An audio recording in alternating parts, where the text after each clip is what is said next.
So here we go again, yet another price increase from the crown. Rolex just implemented an average increase of about 3% across all of their watches. But Chris, 3%, that's not so bad. And that would be true if Rolex hadn't already increased prices in early January this year. And that increase back in January, man, that was particularly vicious. Supposedly it was a response to the rise in gold, with the most egregious example being full gold Daytonas, which rose 14.1%. 14.1%. God damn. And of course, the most recent excuse, a swift response to tariffs. Now, Rolex has done such a great job of normalizing these yearly price hikes. They've done it so methodically. It's not only expected every year, it's accepted. Despite the continual downturn in the market, Rolex manages to maintain its demand. But are they getting greedy? Is the reactive nature of this most recent price increase a sign of future turmoil? I think the overall sentiment in the market is that more of the mass-produced pieces are becoming more available. Full gold pieces, two-tone, and even some of the lesser desirable stainless steel models are no longer tied up in year-long wait lists. The days of a Black Submariner, a simple Black Submariner being a 2 to 3 year long wait list, they seem to be over, okay? Now, they're not quite in the cases. They're not quite available to just walk in and ask for and buy on the spot, okay? We still got a little bit of a cat and mouse game going on, okay? We're not quite there yet, but it kind of feels like we're not far from the good old days, from the days when you could just point at a watch, say, I'll take that one, and go home with it that day. And I think many forget that for most of Rolex's history, this was the norm, okay? You could walk in and buy most of the watches for most of Rolex's history. This period in which we have this artificial scarcity, this is but a mere blip in the story of Rolex and the story of wristwatches. So this combination of declining sentiment, increasing prices, it has me wondering, is Rolex pushing their luck? Could these price hikes be the thing that finally tipped the scales too far? And will the customer base finally just say no more? Will they see a $60,000 white gold Daytona, after taxes, after a couple more price hikes? Because this isn't the last one. Will they see a $60,000 white gold Daytona? Here you go, sir. And finally just say, no. Hail to the nah, I'm not paying $60,000 for a white gold Daytona.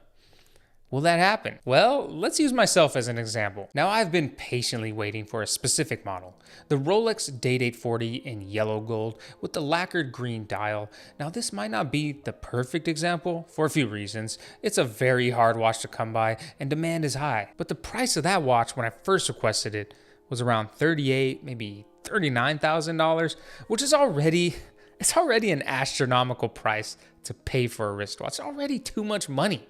Okay, but today it's sitting at a whopping $44,200. I mean, we're talking about a nearly $50,000 day date after taxes.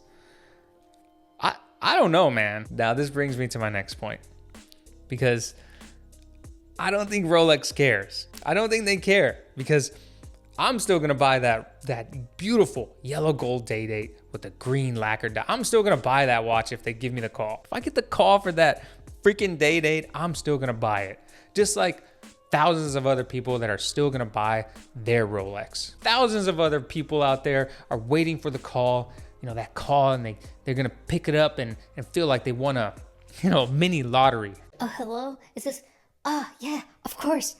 Are you? What time are you open till? Okay, I'll come there right now. I'm already there, actually. I'm outside. That's me. That's actually me. The reality is Rolex sets the market, and they're the only brand that's gonna get away with these yearly price hikes, and even quarterly. They could do it quarterly, and they'll still get away with it. You can't keep getting away with it! You can't keep getting away with it! Why? Because they control almost every aspect of their production. From metallurgy to assembly, that tight vertical integration allows them to justify price hikes in a way that other brands simply can't. So while we, the watch enthusiasts, keep believing that the downfall is coming, You know, oh, maybe this is the year that I can just go in and buy a stainless steel GMT. You know, no fuss, no games. The market just keeps proving us wrong. In a way, it's harder than ever to get those desirable pieces. Think about it. If you've been in the game for a few years, you've already gotten all the watches you wanted. You've already tried everything. Some of us have even consolidated, moved on from pieces. And now we're on to the bigger pieces. And the watches that we're requesting now, you know, these are the grail pieces, the truly special pieces, the pieces that, you know, your AD just doesn't get. You know, maybe they'll get one, two, maybe they don't even get one.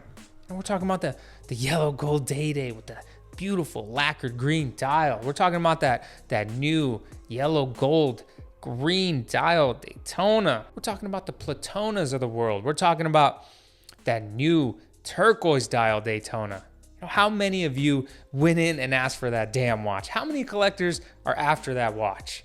You know, forget about it. It's more people fighting for fewer watches. And on top of all of that, we're not buying as many watches as we used to, which only makes it even harder to get that call for that hot watch. Because behind us is a new generation of schmucks, ready to start their new journey with a diamond necklace and a two-tone Datejust. So aren't they the better client? You'd like to think that most boutiques, most ADs remember the hundreds of thousands of dollars that we've already spent. But you know, it's a ruthless game. It's a ruthless game of what have you done for me lately? And I'm not complaining, okay? It might sound like I'm complaining, but I'm not complaining, okay? I chose to play this game.